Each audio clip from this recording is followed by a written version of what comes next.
Un bien aujourd'hui, nous allons parler de l'Inde et de l'histoire des Indiens.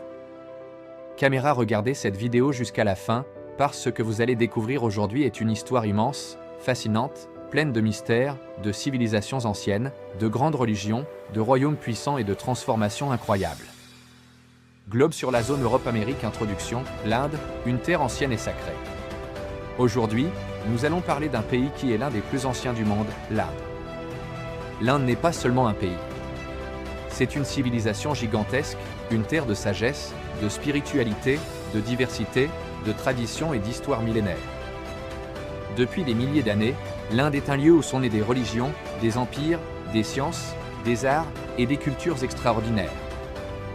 Mais une question revient souvent, index revers pointant vers la droite blanc. Pourquoi les appelle-t-on les Indiens?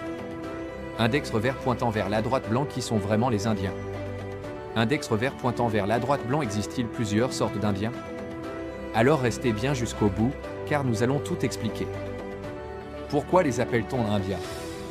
Le mot indien vient du nom du fleuve Indus. Punaise à dessin rond. Dans l'Antiquité, une grande partie du nord de l'Inde était traversée par ce fleuve immense. Les anciens peuples et voyageurs étrangers disaient « flèche droite noire » les gens qui vivent près du fleuve Indus, donc ils ont commencé à appeler cette région India et ses habitants Indiens. Ainsi, le mot indien signifie simplement coche épaisse blanche, une personne originaire de l'Inde. Signe avertissement. Pourquoi appelle-t-on aussi les Amérindiens Indiens? C'est une confusion historique. Quand Christophe Colomb a traversé l'océan en 1492, il croyait arriver en Inde. Mais il est arrivé en Amérique. Il a appelé les peuples qu'il a rencontrés, index revers pointant vers la droite blanc, indiens, alors qu'en réalité, ce sont des peuples autochtones d'Amérique. C'est pourquoi aujourd'hui, on distingue Indiens d'Inde, Indiens, Amérindiens. Globe sur la zone Amérique. Étoile rutilante. Les origines très anciennes des Indiens. L'histoire de l'Inde remonte à plus de 5000 ans. C'est l'une des plus vieilles civilisations de la planète. Bâtiment classique. La civilisation de l'Indus. Bien avant les grands empires, il existait une civilisation très avancée, Punaise, Harappa et Mohenjo-Daro.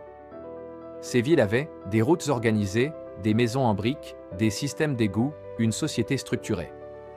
C'était une civilisation incroyable, à une époque où beaucoup de régions du monde étaient encore très primitives. Épiderie. L'arrivée des peuples indo-ariens. Vers 1500 avenue Jésus-Christ, des peuples appelés Ariens sont arrivés dans le nord de l'Inde. Ils ont apporté une langue ancienne, des textes sacrés, une nouvelle organisation sociale. C'est à cette époque que se développe la culture hindoue. Symbole OM. L'Inde, berceau des grandes religions. L'Inde est unique parce qu'elle a donné naissance à plusieurs grandes religions du monde. 1.